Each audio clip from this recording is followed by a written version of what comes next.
Eto nga, si Benny Abante nga, mga bossing, no? Nakikita niyo po 'yan. May masama po ba, mga kababayan, diyan sa muestra ni Congressman Benny Abante? Ako ho, wala ho akong nakikitang masama diyan, mga boss. Bakit ho? Lalo na ho ang kapagka alam mo na ang kalaban mo ay mga Duterte, na lalong alam mo na ang kalaban mo may history, no? Yung kalaban mo ng mga 30,000 ang sinasabi, 20,000 to 30,000, no? Ang nabiktima doon sa EJK. Oh. Siyempre, magpapakita ka ng angas din, 'di ba? Hindi, sabi nga sa inyo yung tao ngayon, kumpara mo doon sa tao nung panahon na ang mga Duterte ho ay nakaupo, mga kababayan, ano, medyo sumasabay na ngayon. Ngayon, eto ang nakikita ko sa katapangan ni Congressman Benny Abante, mga bossing.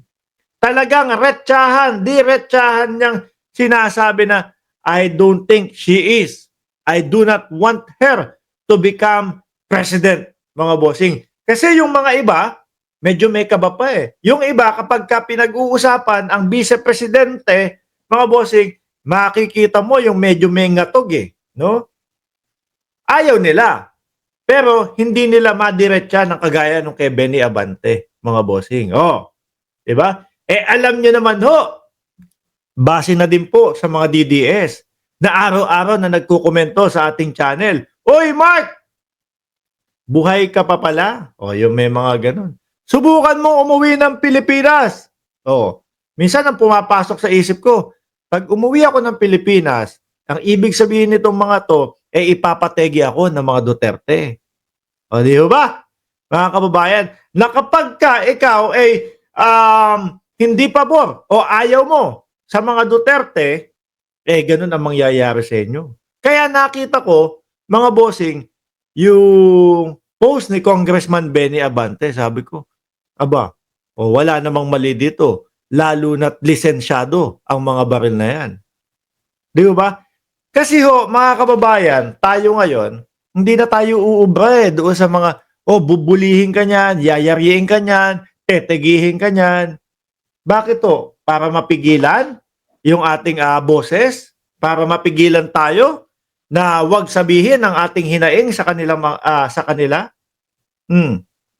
Hindi ho, mga kababayan. Ako ho, humahanga ho ako sa mga taong ganito. Ayan etong dalawa na to, si Buloy at saka si Congressman Abante, parehas pastor yan. Di ba?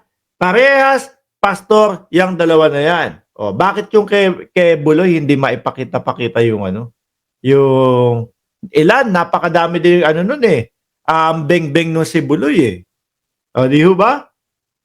Bakit hindi maipakita? Ako, naniniwala ho ako, kaya yan mumumwestra ng ganyan si Congressman Benny Abante para ipakita na hindi kami natatakot sa inyo, no? Kahit anong sabihin ninyo, pagbabanta ninyo, papalagan namin kayo. Di ba? If we believe that the former president is quite bad, she is worse. Ako nakikita ko ganun, mga kababayan. No? Si BP Sara, simula ho, nung naringgan natin, mga kababayan, na puputulan ng ulo ang ating presidente, ipapategi o ipapapatay si Martin Romualdez, si First Lady Lisa Marcos, at si Pangulong Bongbong Marcos. Sabi ko, worse ito. Hindi natatakot magbanta. So ang sa nakikita ko ho, kapag kumukontra at hindi pumapanig sa kanila, mukhang may kakalagyan niya ho. Kaya, yung ginagawan ng issue ng mga DDS, si Congressman Abante, dahil daw mukhang goons o dahil daw mukhang nakakatakot o meron pang pagmuestra ng mga baril na yan. Wala po akong nakikita masama dyan, mga bossing. Pagpapakita lang ng tapang at pagpapakita lang na sasabay kami sa inyo. Di ba? Hindi kami papabuli sa inyo. Hindi kami papayag na hadlangan niyo kung ano yung mga sinasabi namin. O, 'di ho ba, mga kababayan?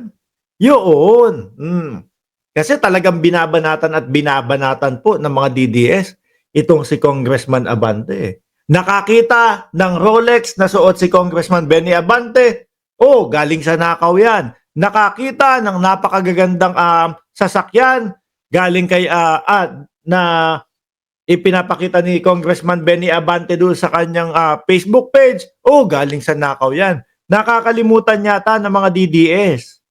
Ano ho, na kahit papaano, hindi lang naman congressman yan. Pastor, panigurado, may negosyo din yan. Di ho ba, mga kababayan? Siguro, ang mga DDS, ang akala nila, okay na, o kapag ka meron kang isang pinagkakakitaan, okay na. At siguro, akala din ho nila, mga bossing, na ang tanging pinagkakakitaan lang ni Congressman Abante, mga boss, ano, pagko-congressman. Nagkakamali kayo. Nagkakamali kayo. Panigurado ho ako, madaming negosyo din ho ito para magkaroon at makabili ng mga ganyang gamit. Ako nga, simpleng tao. Kahit papaano, nakakapagsuot ako ng Swatch na relo. Di ba? Diyan kayo lagi nagkakamali mga DDS, baguhin nyo yung thinking ninyo na okay na may isang pinagkakakitaan. Panigurado ako, no? Panigurado ako pag binago nyo yung thinking nyo na isa lang ang pinagkakakitaan, okay na. Nako, magtatapos o hindi na kayo magrereklamo at maghahanap ng 20 pesos na bigas. Sasabihin mo doon sa anak mo lagi, oy, ang bilin mo yung jasmine rice kasi may extra income ka Ano?